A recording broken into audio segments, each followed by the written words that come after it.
Hello, and welcome to the Remind podcast, the podcast where we get inside the real estate entrepreneur's mind. My name is Harrison Smith. I'm the Director of Growth with the Matei Group of Keller Williams Realty here in Maine and expanding throughout New England. And I'm joined today by Mark Boutin. How you doing, Mark? I'm good. How are you, Harrison? Great. So glad to have you on the show, Mark. Yeah, it's Looking great to forward to be here. talking. Yeah, thank you for having me. It's a pleasure to be here. Absolutely. So for those people that might not know who you are, why don't you tell us a little bit about yourself? Yeah, so my name's Mark Boutin. I live in the Portland, Maine area, Cape Elizabeth more specifically. And I've been in corporate finance for the past 18 plus years, holding CFO, director of finance type roles in small to medium sized businesses, including a private equity firm that focused on acquiring small businesses. And 2.5 years ago, I decided to get into real estate. So fast forward to today, my portfolio is I'm actively and passively invested in 136 units across 4 major U.S. markets. It's been a fun road. It's been an educational road. Lots of ups and downs, but all that past experience led to what I'm doing now is WhitesPoint, and WhitesPoint is a real estate investment firm focused on acquiring value-add assets and allowing other people to invest passively in real estate and take advantage of all the benefits that real estate has to offer. Awesome. So you started investing in real estate, you founded WhitesPoint. So how did you get started and how did you end up where you are today? Yeah, so 2.5 years ago, I was away on vacation with my family, staying at my parents' camp on Sebago Lake. And at the time, I was working for a corporate company, and I kept having requests to kind of go do stuff. And I kept telling my family, "Hey, look, I'll be right back. Let me just take care of this. I'll be right back." A day or so goes by, and my wife looked at me and said, "Mark, you're not on vacation." And it wasn't a mean, like vindictive type comment. It was just like a loving comment, like, "Hey, we're here, we're with the kids, we're with our family. We should be focusing on that." And that comment really, really hit hard, and I took it to heart. So from that day, I shut down. I said, "That's right. Like, family is why I'm here. It's the most important thing." So I really took a step back and said, why am I working so hard in corporate America? What do I want to do for myself and more importantly for my family? And I had always had a love for real estate. So I started going down that path again, looking into real estate, starting reading books, listening to podcasts. And I made the decision that day or that week to get into real estate and start investing in real estate. And that was in July 2019. In January 2020, I bought my first investment property, and that was the beginning of it. So where was that first investment property? Was it something local? No, the first one, and to this day, I've never invested in my backyard, which some people say is crazy. First investment property was in Detroit, Michigan, single family house. I bought it off market, cash sale, bought it, rehabbed it, got some tenants in there, rented it out, then refinanced it and recycled the money and started looking for the next one. So it was a bit of a crazy start because it's, thousands of miles away. So, but the numbers didn't work here in Maine. So I had to look elsewhere, and I was determined to make the investment plan happen. So I found a way to do it. So I'm assuming you didn't go to Detroit to do that. So did you have to build a team that could actually support your ability to be investing out of state? I did. When I made the decision on vacation to start investing, I started networking like crazy, calling people, joining meetups, just really, getting to know people in the real estate in the real estate investment space. And I found a contact out there and got talking with them and kept talking, looking at deals. And then they sent me a deal. And that's when I pulled the trigger and decided let's make this thing happen. Awesome. So you bought one in Detroit. Where'd you go after that? From there, it kind of just started to, I kept going. I bought another one in Detroit. I did a duplex. And then I branched out into some other markets. I went over to Illinois and I bought some properties there. So it was really everyone says, after the first deal, you really start to get momentum, and that's how it happened. I did one deal a quarter my first year. Wow. I ended my first year with seven units total. And yeah, it was just kind of figuring out as I went, and not giving up on the bigger goal, the bigger vision. Gotcha. So you went from a single family to a duplex. And then most recently you bought a much larger property. What was that like? Right. Yeah. So that was the first year. From there, the whole goal of getting into real estate, like I said, when I was away on vacation with my family, was to scale a portfolio so that I could do real estate on a full-time basis. So after my first year, I said, I've had some great experience buying these smaller properties, but now I really need to take it to the next level and start scaling up to make the portfolio grow faster and be able to meet my goal of doing it on a full-time basis. So coming into 2021, in mid-year July, I bought a 9-unit in Illinois. And then just recently, about a month ago, we closed on a 32-unit in Georgia, right outside of Atlanta. Gotcha. And so when you say that was a WhitesPoint project. Correct. Yeah. So the whole goal, like I said, of WhitesPoint is to allow and help other people invest passively in real estate. So we put a team together through WhitesPoint, and brought all the capital together, found the deal, and then ended up closing that 32 unit down in Georgia. And it was the same type of thing. We networked. One of the partners on our team, helped us find the deal. And we ran the numbers. It was a great deal, and then we pulled it all together and got it across the finish line, and we're pretty excited. It's up and running. And quick side story, we're doing a lot of improvements. It's a value add. I just heard the other day, as a result of all the work that we're doing on the property, just 4 weeks in, the mayor stopped by the property and made comments that it was looking great, and he was very pleased with the progress of the property, from the previous owner to us now owning it, making the improvements. So that was pretty awesome. Yeah, that's awesome for the community to actually take note of what you're doing and the impact it has. Yeah, that's always been, when I got into real estate and started to invest, that was one of my, I guess my core values, is to have a positive impact on the community. I want to buy properties that have the value add, whether it's, a light value add or a heavy value add, and, make the properties better and provide quality housing for people. I mean, everybody needs a home. And I would never want to provide a home that people aren't proud to live in. So when we buy properties, we make sure that they're quality and that people are proud to, pull in the driveway and open the door at the end of the day and feel like they're home. So that's what we're trying to do with this property. It was pretty beat up, and it needed some improvements. So we're making that happen. And I think it's going to be awesome. Yeah, that's an amazing story. So you're in the spot a lot of people are in, where they're working for somebody else. They're at their beck and call, sometimes sneaking away on vacation to get things done. And you had that moment of, I've got to do something different. Now, you could have gone and done anything different. You could have done an e-commerce shop. You could have done all kinds of things, but you chose real estate. So Mhm. what drew you to real estate? Number one, and then more specifically, number two, what drove you to found WhitesPoint? Yeah. I'll answer them in reverse order. I'll Okay. go number two and number one. So, I'll fast forward to now. As a result of, having that moment where I was faced with, I'm prioritizing somebody else's dream over mine, that hit home. And I knew at that point, um, when I was on vacation, I was actually the road, and this is the reason for the name WhitesPoint.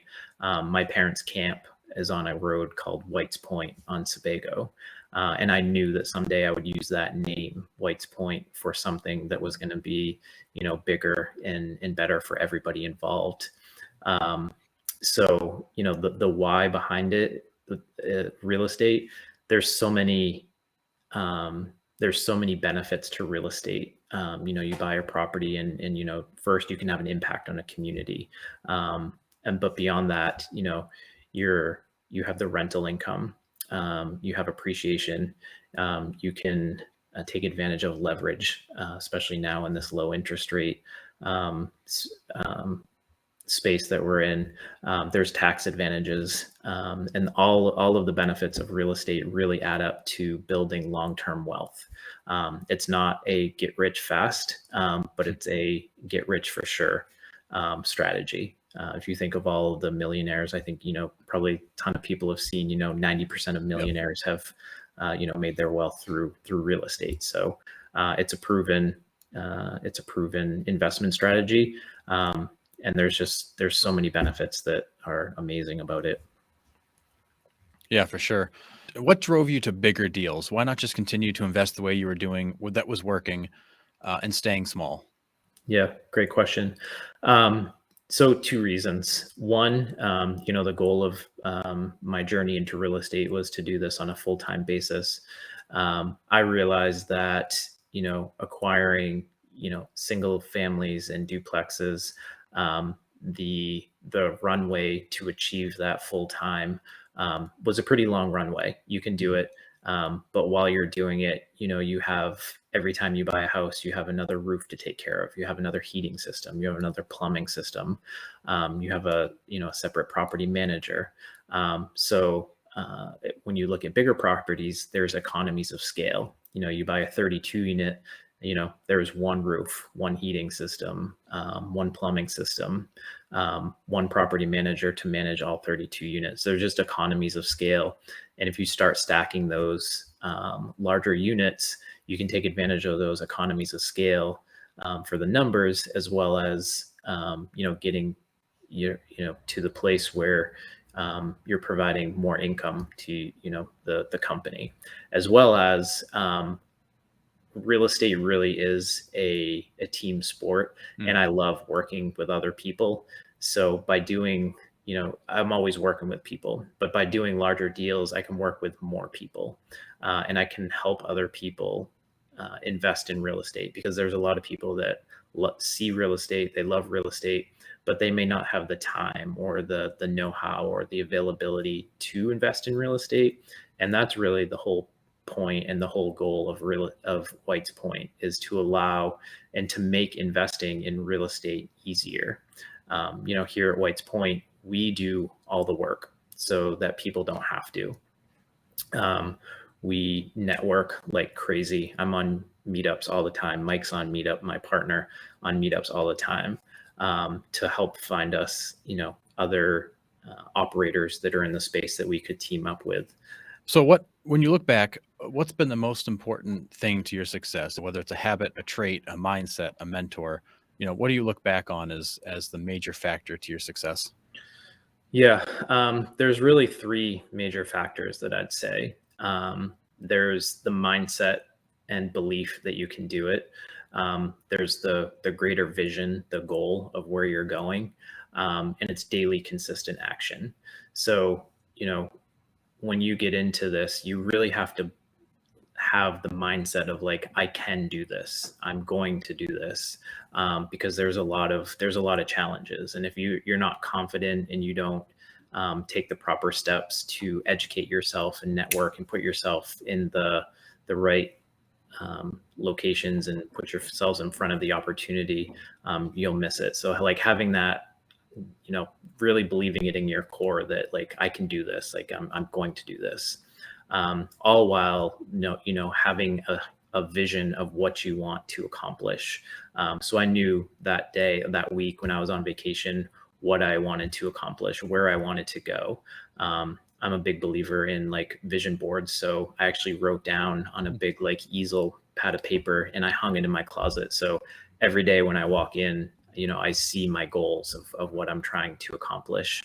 And then lastly, daily consistent action, literally every day, taking action that's going to move you closer and closer to achieving your goal, whether it's underwriting a deal, whether it's networking with somebody, whether it's reading a book or listening to a podcast, just taking those steps to put yourself in a good position to be successful when an opportunity presents itself. Yeah, I love that. I love the idea of hanging your goals where you can see. We talk to a lot of people that mention goals and goal setting, and a lot of people do it, but not everybody follow it through like you did to keep it front and center all the time. So you remember when you have a tough day, what you're working for and why you're doing it. Yeah, it's a great reminder, because one thing about this business or any business that anybody starts, there's challenges. Mhm. I find it hits home. I always used to see the cliche, pictures of an entrepreneur's life where it's like up and down, up and down. Mhm. I see those pictures now, and depending on the day, I'm like, oh yeah, I'm right there, or I'm right there. Every day is a new day. Some Yep. days you're on top of the world. Some day you think you're free falling. Um, but the overall trend is you're always up. So if you're able to walk into your closet or go somewhere where you always see your goals, if you're having a bad day, you're like, okay, it's a bad day, but tomorrow's a new day, and these are the goals I'm working towards. So it is definitely a good reminder. Yeah, that's great. So along those same lines, what would you say has been the most difficult lesson you've learned along the way? Yeah. It's like I said, the real estate is a team sport. I would say that the most difficult lesson is, not everybody is going to have your best interest in mind. You're going Mm. to meet a lot of people. They're going to promise you a lot of things, and they don't always deliver on that. So you really have to make sure that you're networking and aligning and building those strong relationships before you enter into a deal. Because at the end of the day, especially when we're investing out of state, it's not as easy to just, drive 20 minutes down the road and like take things over yourself. So if you put somebody in charge of a project that's thousands of miles away, you want to make sure that they have the capabilities, the resources, the know-how, um, of how to make that actually happen. And there's been a couple of instances where, I was promised some things and it didn't come to fruition. And it's frustrating. And did I want to jump on a plane? Sure. But we were unfortunately in the middle of COVID, so it wasn't that easy. Yeah, It ended it's a up challenge. being, yeah, it was challenging. It ended up being fine. But at the end of the day, it really taught me about the importance of relationships and really doing the due diligence and making sure that the person is who they say they are and going to do what say they're going to do. Yeah, that's really, really great feedback. I talk to a lot of people in the real estate space, whether they're agents or investors, and the one thing I've learned, to echo what you're saying, is the fact that building a team is easy. Building the right team is really hard. Yeah. I can go find a bunch of people that are willing to go do certain things sometimes, but can you find the people that are willing to do the right things at the right times? And that is a challenge, especially when Yeah. you're not nearby. Yeah. It definitely is a challenge, but it has, I've learned my lessons, and now, with White's Point, one of our, selling points and what makes us valuable is, we vet the people that we're working with, as strongly, if not more strongly, than the deals that we're looking at. Mm. So that's like actually the first part of the process is to say, okay, who are these operators? Who's bringing us the deal? Who's the property managers? Who's the team that's going to make this asset be a good investment? We look at that before we even look at the deal, because a deal's, in my mind, a lot easier to analyze. It's numbers in a spreadsheet.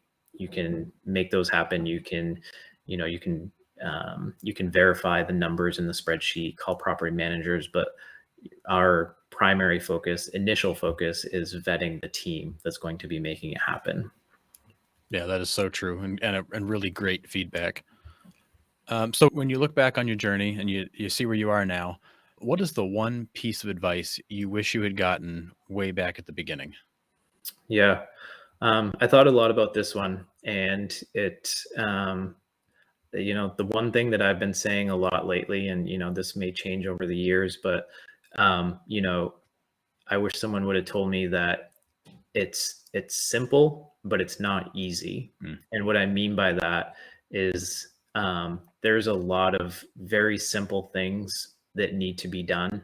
It's not rocket science what we're doing, but it's not easy. It's hard. Getting across, the deal, the 32 unit that we closed on, we had some real bumps in the road leading up to closing, and it was very, very simple things. And without the, if we didn't keep in mind like the bigger goal, the vision, what we wanted to do, why we wanted to do it, after that, a lot of people would have been like, man, this is hard, I'm not doing it. But it was really just about like, taking action on the simple things, making a phone call, connecting people, sending along documents, literally stuff that is very, very simple, but it's not easy to like pull all those things together and actually make it happen. It's like herding cats sometimes. It's just not easy. No, it's right. The actions are simple, and straightforward, and sometimes they even take like 5 minutes, but it's not always easy to have them happen consistently on time in the right sequence. There's a lot to it. Exactly. Yeah. That's So that's great. that's the biggest thing. All right. So what can people do to get in touch with you? How's the best way to get in touch with you to learn more about you, more about WhitesPoint, maybe understand some future investment opportunities? Yeah. So we have a website. Go to whitespoint.com. And be sure when you're on there, scroll down to the bottom and sign up for our monthly newsletter. That way you'll stay up to date on all the most recent happenings, are the deals. We host webinars on a regular basis. So be sure to sign up for that. Just put in your name, email address, and you'll get that on a monthly basis. Feel free to reach out to me via email. Email is mark@whitespoint.com.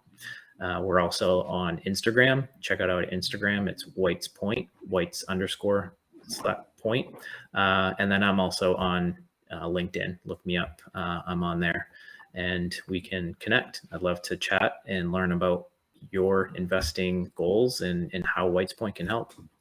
That's great. When you do have investment opportunities, do they go out via newsletter? How are those communicated out so people can take a look? Yeah, we will send them out via newsletter, but we like to maintain close personal relationships. So, I have everybody's phone number in my phone. So I'm very much of the mindset, like I'm going to call, hey, Harrison, like I have this going on, or hey, let's meet for a coffee. I'd love to bring you up to speed. We will throw it in the newsletter, but we're very personable. So always willing to talk over the phone, meet up for coffee, whatever is convenient for you. The relationships are so important in this business in all facets of it. Yeah, totally agree. Awesome. Well, I thank you so much for your time, Mark. It was a great conversation today, and would love to have you back in the future to talk more about WhitesPoint, maybe talk about some more of the deals you guys are doing as you continue to move forward. Yeah, thanks for having me, Harrison. I love talking about real estate. Yeah, and look forward to staying in touch.